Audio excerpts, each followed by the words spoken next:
unamsikia ni Mustafa Himbo, ni mtiania wa nafasi ya urais kwenye uchaguzi wa TFF ambao utakwenda kufanyika, na kama ambavyo tunajua hii leo ni siku ya mwisho.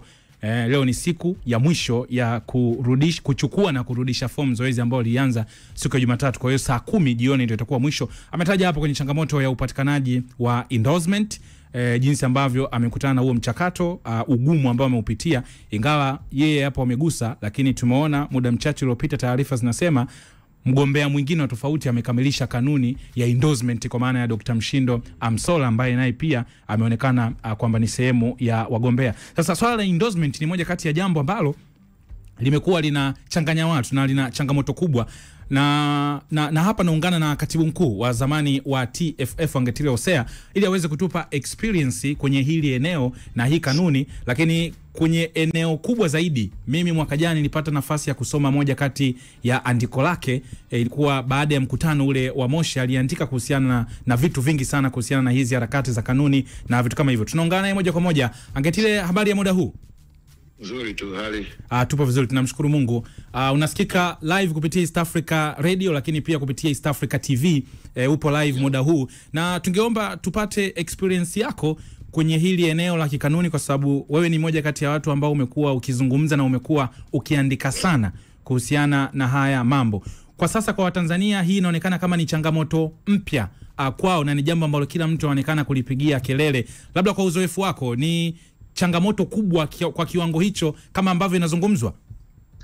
Changamoto ni kubwa kwa sababu sasa hivi hiyo imekuwa kama kupiga kura kabla siku ya uchaguzi. Naam.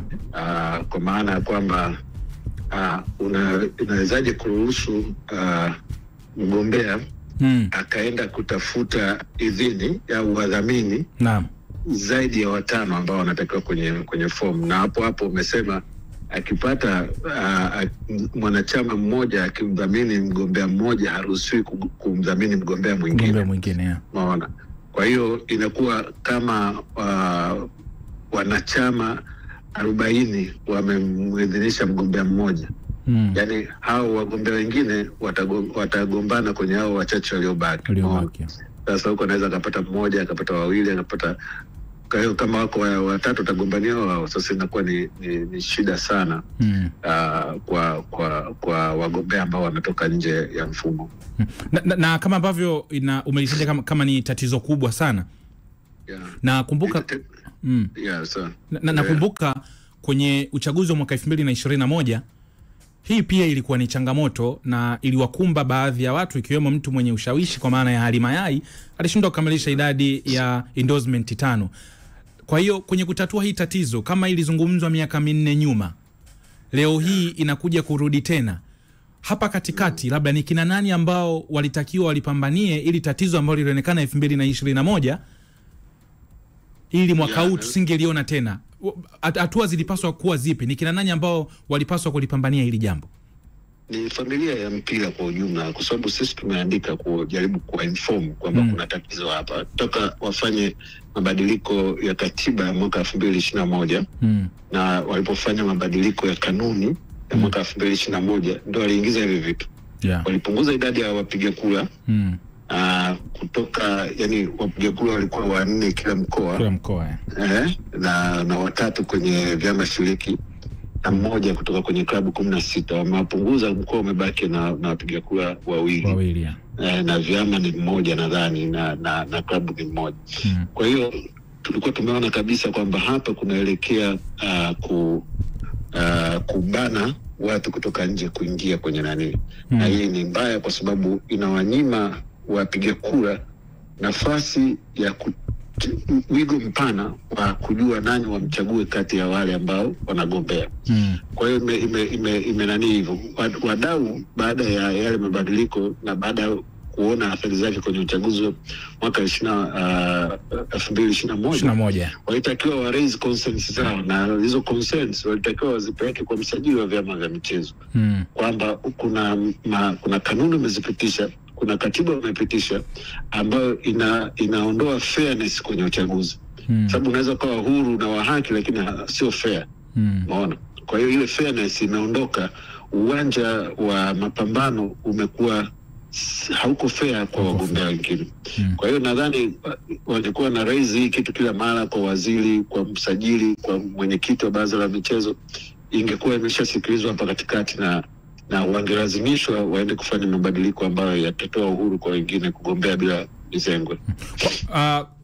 Kwa hiyo kama tunaamini hili ni tatizo ambalo lilionekana muda mrefu, kama eneo la kujilaumu, hatupaswi kujilaumu sasa, kwa sababu watu wa mpira wenyewe ndio walishindwa kulipambania jambo hili ambalo kama ambavyo limegusa wewe, ulishawahi kuliandika na limekuwa likizungumzwa. Ni watu wa mpira, unajua wengi na sio watu wa mpira tu, hata media imekaa kimya kwa sababu mabadiliko ya katiba ya mwaka 2021 yalifanya almost 40% ilibadilika katiba. Na ilikuwa ni kwa ajili ya kuwalinda watu. Lakini hakuna media ambayo imekuwa inapiga kelele zaidi ya wachambuzi binafsi. Yaani hakuna watu wanauliza nyinyi haya mabadiliko mnaona ni sahihi ama sio sahihi? Amuone anafinya uhuru wa wagombea. Ilitakiwa hiyo mijadala iwepo mara kwa mara ili umma ustuke na waforce mabadiliko hayo yazuiwe, yarudi kwa zamani. Na kwa sababu kwenye hili eneo la mabadiliko, kwa sababu nakumbuka kwenye mabadiliko nafikiri mkutano wa kubadilisha ulifanyika 2021 tukiwa tunaelekea 2021, hiyo kupunguza wajumbe, kutoa nafasi ya makamu wa benki kuu, kutoa nafasi ya makamu wa rais kuwa ni mgombea, baadaye kuja kuwa mtu anayeteuliwa. Vilifanyika vitu vingi sana kwa namna moja ama nyingine. Lakini hawa wanachama wa TFF, kwa maana ya vyama vya madaktari, vyama vya marefa, vilabu vyenyewe vya ligi kuu, FA za mikoa,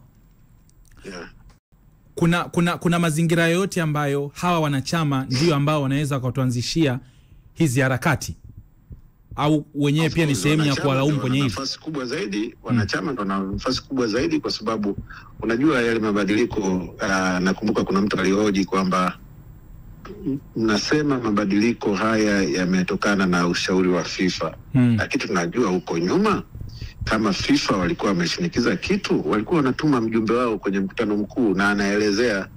Lakini yule mjumbe alijibiwa kiajabu, akasema wewe umetumia nafsi ya wingi, kwa hiyo hilo swali ni batili. Ndio ikaisha hapo, akasema mabadiliko yamepita. Hayo mabadiliko yalikuwa na wengine kwenye kupiga kura.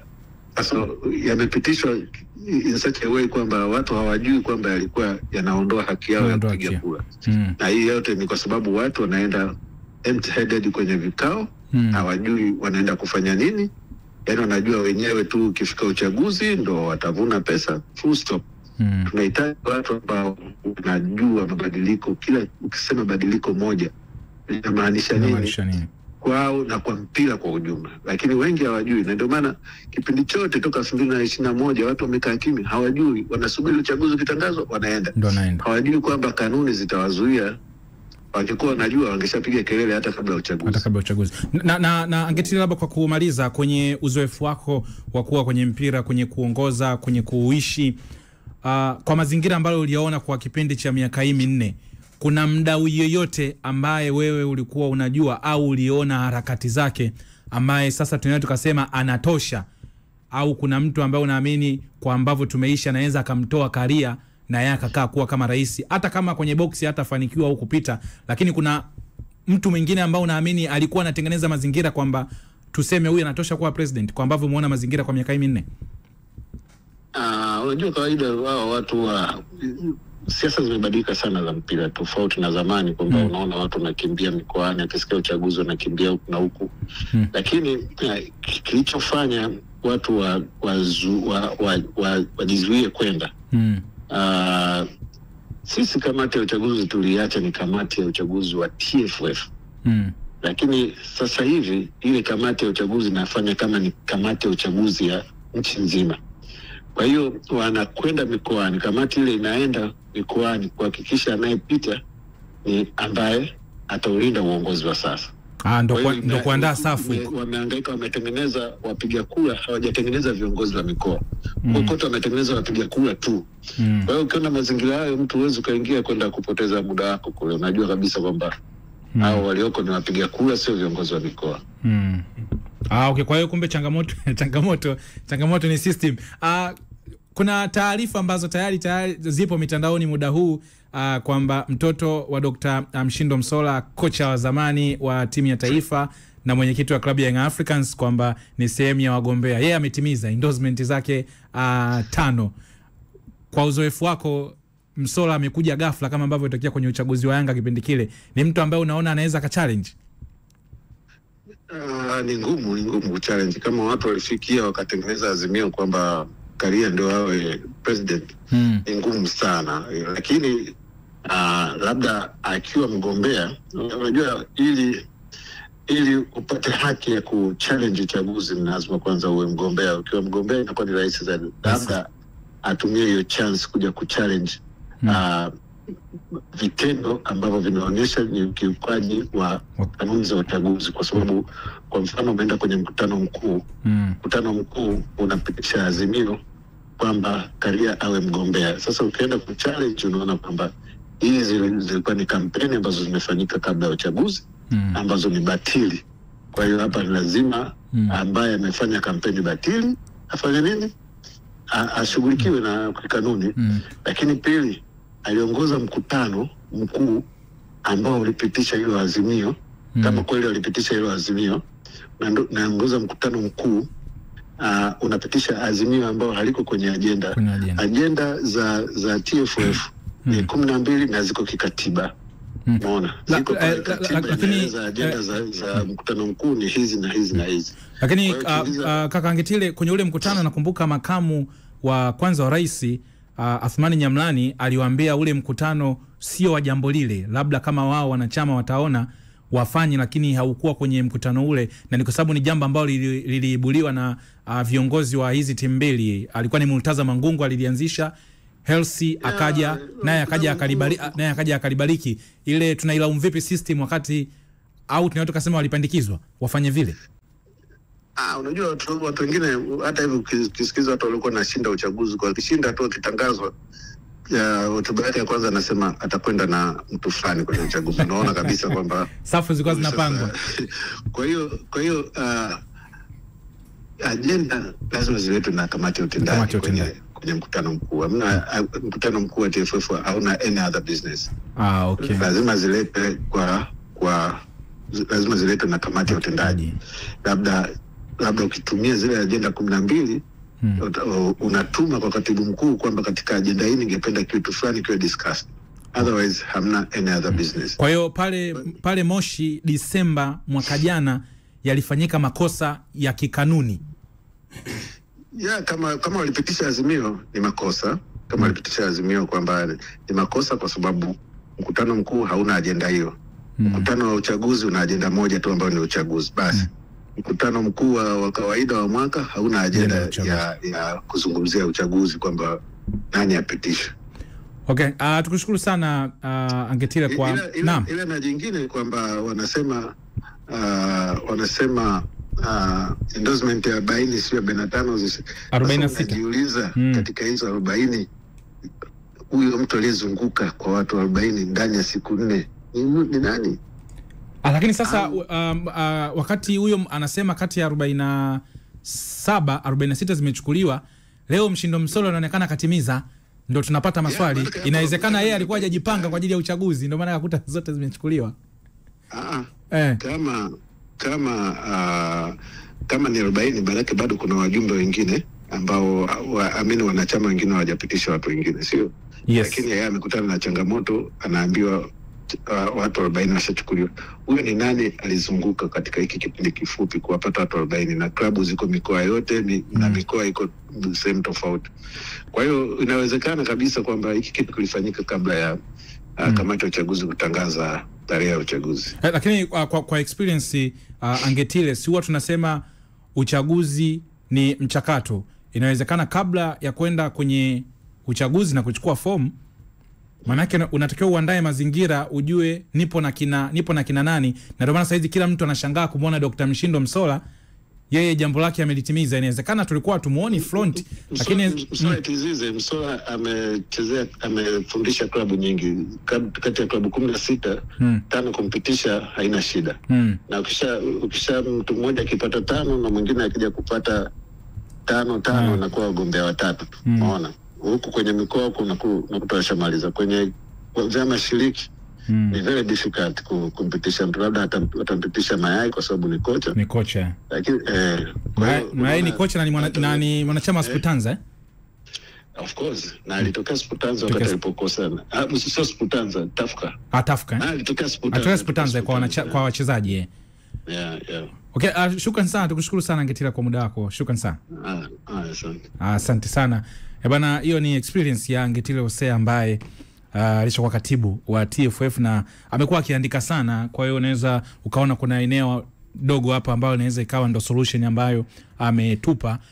Na mimi nimemuuliza swali toka 2021 mpaka hii leo, tatizo ambalo lilizungumzwa 2021 lilikaliwa kimya kwa miaka 4, linakuja tena kuzungumzwa leo, na amesema inawezekana wagombea na wenyewe pia ni changamoto, na ametoa njia ambazo zilipaswa kufuatwa ili kufanya mabadiliko ya hii kanuni ya endorsement ambayo pia ilikuwa ni tatizo mwaka 2021. Walipaswa kwenda kwa msajili wa vyama vya michezo kwenda kulitazama eneo hilo. Tunapata mapumziko mafupi. Hii ni Kipenga Extra, East Africa TV na East Africa Radio. Mimi ni Ibrahim Kasuga. Elbogasti Mialuko yuko hapa ndani, yupo Nsadigwa Senior, yupo Niva Mbaga mchungaji akiwa na tafakari, yuko mbali sana, lakini pia yupo hapa ndani Abu Simba, naye tunapata mapumziko, tutarejea, bado tupo kwenye Ngenga za Kitaa. Kipenga Extra.